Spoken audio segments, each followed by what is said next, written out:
Hello there everybody, Sam's Trains here and welcome back to the railway.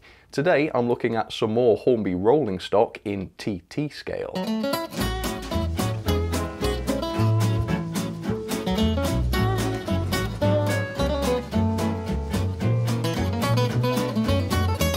A nice simple video today. I'm basically just going to be checking out a couple more items of Hornby TT rolling stock that I've not already reviewed. So today I'm looking at these two different wagons. We've got the L&ER vent van, which I've never tried before, and also the 7-plank open wagon. And I've never properly reviewed these before, so I thought today would be a good opportunity to show you them up close. So in terms of the cost, I would say these are frightfully expensive, given that Hornby are trying to get the TT scale established. So taking the van to start with, the full RRP is £25.99 and at the retailers it's £23.39. That seems like quite a lot for a small TT scale van. In fact, it's almost the same price as the new EFE rail bloater van in 00 scale. Is this van going to be anywhere near as good as that? Well, I would hope so for that price. And the frustrating thing is I paid much less than that because I was in the TT club, which used to have a discount attached to it. It doesn't anymore, but it meant that I ended up paying just £20.99 for this van, which seems a lot more like it. Paying closer to £25, yeah, that does seem to be pushing it, but maybe this van is awesome. We will see. The open wagon, as you might expect, is a little bit cheaper. So the RRP for this is £21.99 and it's available from the retailers for just less than £20 at £19.79. Still though, with that club discount, I managed to get mine for £18.49. So the prices effectively have gone up quite a bit. But anyway, we'll see what these are like. Hopefully they will be worth the money and hopefully they'll work properly as well. So let's find out. Alright, so I'm looking forward to these actually. It will be nice to have a few more TT wagons to run, and it will also add a bit more variety to my existing TT freight train, so that's pretty good. So let's go with the van to start with. So as you can see, this is an L&ER van and it's in the grey livery, which looks pretty good. If I show you the end of the box, you can see the product code for this is TT6005. It is the L&ER vent van and it is Era 3. So nice and simple. Let's open this up and see what we get. Doubt that there will even be any accessories with this. It's probably just going to be a van. And yeah, that would seem to be right. Nothing in this except the van itself. So with that, let's open this up and take our first look at it. I don't think I've ever seen one of these in the flesh before. I have the open wagon, but not this. Alright, nice white roof on there. Let's lift it up. And there it is, the L&ER vent van. And this looks absolutely fine. Yeah, we've got some really good moulded detail on here and the finish is real quality. I like that a lot. Do the wheels spin freely? Yeah, more or less actually. So that is a step ahead of some of the TT rolling stock. Looking at it though, is this worth almost the same as the new EFE rail bloater van with its sprung buffers and masses of detail, including lots of separately fitted parts? Clearly not. I think this is actually a bit of a rip-off for the best part of £25, or more than 25 at the full price. Yeah, come on Hornby. I know you've got to try and turn a profit, but if the TT models cost about the same as the 00 ones do, the 00 ones being far more complex and detailed and just larger, I can't see why people would be choosing TT. But yeah, the wagon itself looks excellent. Let's take a look at the other wagon then. This is the 7-plank open wagon, and I have actually owned one of these before, but I never did review it properly. So let's take a look at this. Let me show you the end of the box. So the product code for this one is TT6003. It is the 7-plank wagon and it is Hale Fuels. This one is Era 2. So does that mean we've got a pre-grouping wagon here? I guess so. Very interesting. Let's open this one up. Probably not got any accessories either. Nope, doesn't seem to have. So let's pull this out and take a look at this. Well packaged, of course. Yeah, lots of plastic to cushion the models. And here it is up close for you. So yeah, beautifully painted. That is the first thing that I notice. Really, really well presented. And yeah, the level of detail looks absolutely fine. Again though, I think it's the price rather than the model itself that lets this down, because for the best part of 20 quid, well, you can get 00 wagons for that, and they're much larger and more satisfying, I think. But yeah, this looks absolutely fine, and I guess what we'll do next, let me pull the van in as well, is I will show you all of the details up close. So we'll start with the van first, and here it is up close and personal for you. And this is a perfectly good looking piece of rolling stock. It is absolutely all you would need. It is, however, a very simple piece of rolling stock. The body, for instance, is just a single piece. I can't see any separately fitted parts on there. Now again, that's not a problem. This is at TT scale, it's very small.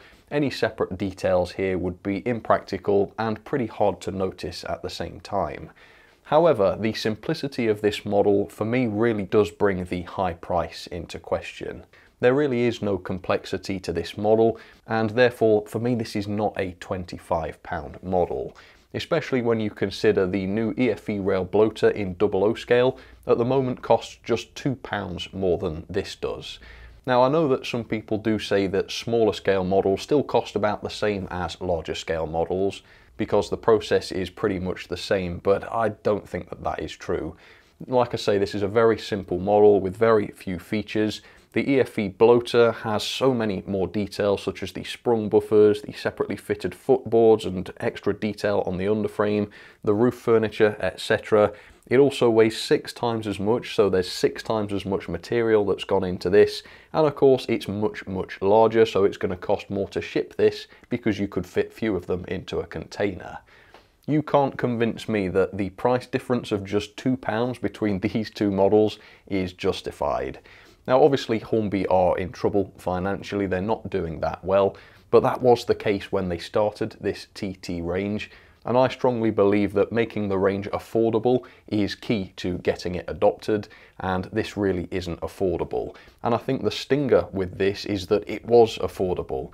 Like I say, when I bought this less than 2 years ago, this was significantly cheaper than the current retailer price. I really do think it's a pity that they did away with the TT 120 Club discount so soon, because that effectively means that they've hiked all the prices up quite significantly. But anyway, enough about that. Let's take a close look at this. The paintwork is absolutely fine, if simple. So you've got the grey body, and then the roof has been painted into the white. And then we've got the NE lettering here as well as the running number. That's pretty much it, so there's no great deal of complexity here. The moulded detail is absolutely fine, as you can see, nice and crisp, exactly as you would want it. The axle box detail is all great, and the underframe is fine as well. No great complexity here, most of this is just a single moulded piece, but it's absolutely all you need, and it does look fine. The buffer beams look good as well. They do have coupling hooks on them, but there are no couplings provided for you to put onto those. And the buffers are made of metal, but they are not sprung. And I'm not complaining about the fact that they're not sprung, I'm just pointing out that they are not. There is a slight quality issue though with the way the body sits on the chassis. As you can see at some of the edges here, the chassis seems to be curling down away from the body. I'll be honest, that is quite noticeable, and at such a high price, there is no room for quality issues like this. And then the couplings are kinematic, which is pretty impressive. I don't know that they necessarily need to be, but they are. And hopefully these will work adequately. They do seem to return to the centre, which is good. So there you have it, the vent van from the L&ER. 9 grams is what this weighs, so it's very light. The construction is mostly plastic. There may be a weight on top of the chassis, but that's probably about it for the metal side of things, except for the metal wheels, of course. And then here is the 7-plank wagon up close and personal for you. Again, it's a similarly simple wagon. The body itself is just a single piece, but in many ways this is quite a bit more complex than the van because of the decoration, of course, which is considerably more complex than on the van. We've also got an interior on this wagon, which the van didn't have, and of course that's all had to be designed and also painted. It is lighter though by a couple of grams, so this just weighs in at 7 grams. We've also got decoration on the chassis, which is pretty impressive. Some very, very tiny prints on here. Although physically the chassis is very, very similar to the van. In fact, it may even be the same thing. yeah, it looks very, very similar. In terms of features, it is the same anyway. So similar kind of buffer beam detail, same metal buffers. I'm glad to see that these are metal, and the same couplings as well. The moulded detail is excellent as usual from Hornby's TT range. Yeah, all sides of the model look really, really impressive, and all of the riveting and detailing like that is all produced to a very high standard. So both models look excellent, but how do they perform? Let's get these onto the track and find out. So here is today's test setup. I've got the TT layout all ready to go. In terms of the loco, I've chosen the 08 shunter because that's really the only suitable freight loco in Hornby's TT range at the moment, but that's okay. As you can see, it's got a selection of rolling stock, and I've put a couple more wagons behind today's wagons as well. And here are today's wagons set up and ready to go. In terms of how free rolling they are, well, they're not too bad. Yeah, as you can see, they do roll nice and freely. And I think with some of the wagons, was it the 12-ton tanker? That one really struggled for free rolling. That had issues. These, you can tell really that there's nothing catching like there was on those. The wheels don't seem to be touching the brakes, so all of that looks good. Okay, couplings then. I've not prepared the couplings in any way, so I've not made sure they're straight or anything. I've just plopped them straight onto the track, and they are on a straight piece of track. In fact, I could do better to ensure that. Let's pull this tanker in, so that's on the straight. Let's back up the 08 shunter and just see how well these couplings work. So let's go nice and steady.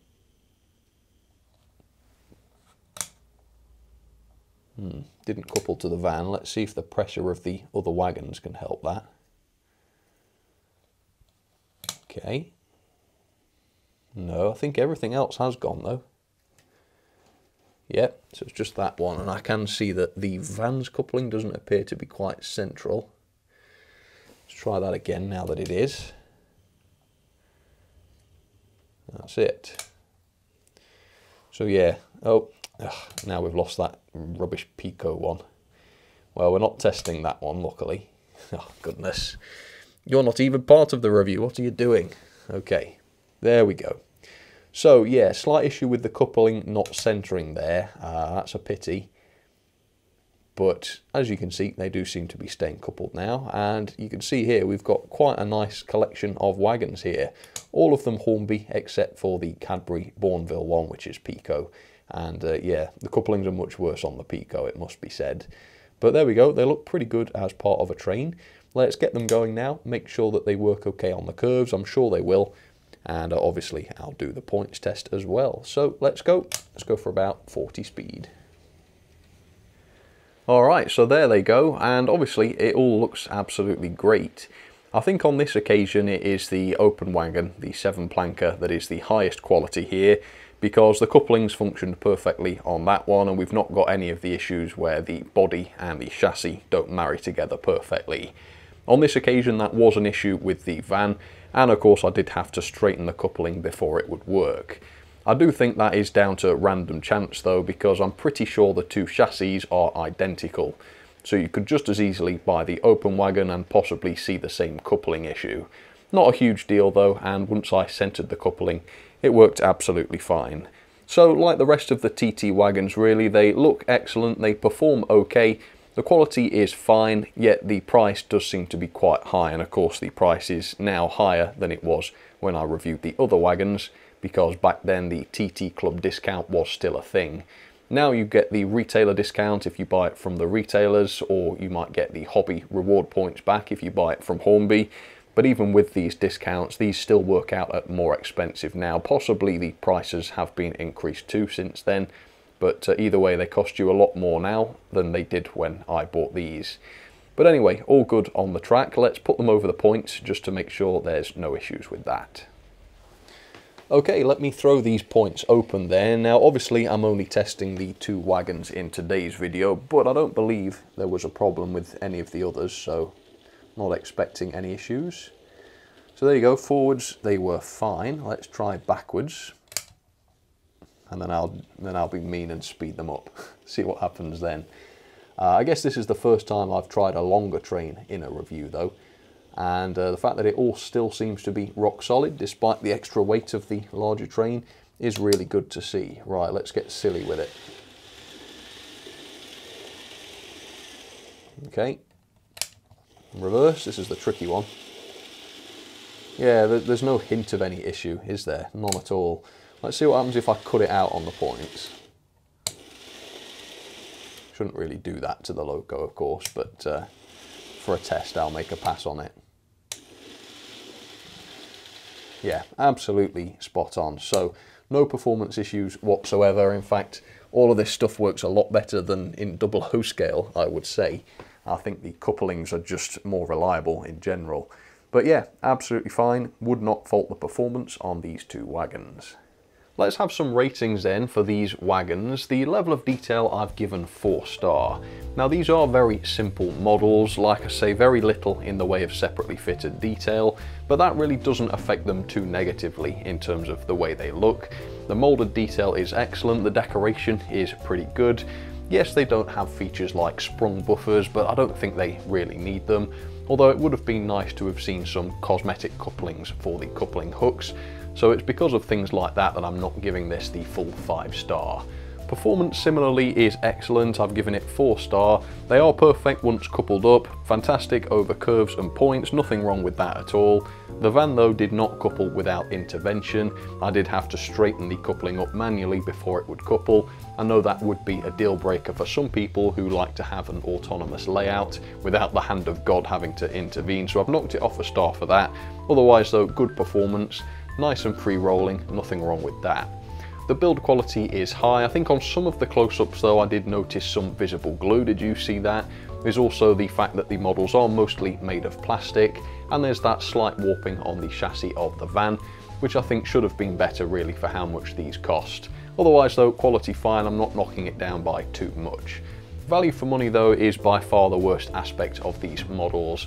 When I last reviewed a pair of Hornby TT wagons, that was the brake van and I think the 12-ton tanker, I gave them 2 stars on value. Well, these models are much simpler than those were, and the price of these is now higher than it was for those other wagons. So I've given this a 1 star. These are very, very basic models. They're fine, there's nothing wrong with them, but equally there's nothing about that van that justifies £25.99. It even shares the same chassis as the open wagon, so that should have saved some development costs as well. So the cheapest you can buy these for at the moment is £19.79 at the retailers for the open wagon and £23.39 at the retailers for the van. And that's a pity because when these were announced you could order these with the TT Club discount, the TT Club being free to join at the time, for £18.49 and just £20.99 respectively. I think that is not cheap, but it's a lot more like it, isn't it? So yeah, a 1 star, a real pity that these had to be so expensive. Overall then, that is 6.18 out of 10, or a grade of E, so the same grade as the other wagons I reviewed. I think if the price was more realistic, the grade would be much higher, but it's certainly not a fail. Into the logbook we go then, and it is 2nd place below the TTA tanker, which I also reviewed this year. Yeah, that model was much more complex, and I think that was a lot more deserving of the higher price tag. So there you have it then folks, that was my review of Hornby's TT LNER vent van, and also their 7-plank private owner wagon. Yeah, I like the models, they're absolutely fine. I wish they didn't cost as much obviously, but they do the job and they do look good. So please do comment down below, let me know what you think about these. Have you picked up any of these? How did you find them? If so, please do let me know. Also, if you want to pick some of these wagons up, I will post an affiliate link down in the description, so check that out if you are interested. For now though, thank you so much for watching, and I will catch you on the next one. Alright, cheers folks, you take care.